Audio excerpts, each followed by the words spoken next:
Welcome to watch today's fresh home.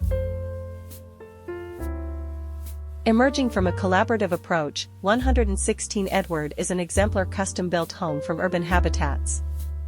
From the acquisition of land, either on or off the market, to the delivery of architectural detail, the company's design and construction team channels its 20 years of experience into the execution of elevated projects.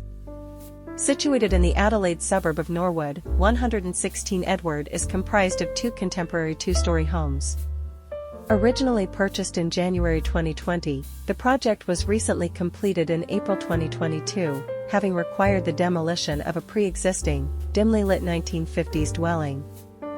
One home proposes a dark, moody aesthetic aligned with the Manhattan residential experience, whilst the other celebrates Scandinavian style, embracing natural light and texture. We were excited to show our design styles and what we could bring to the industry, explains Sarah Stephen, architect at Urban Habitats.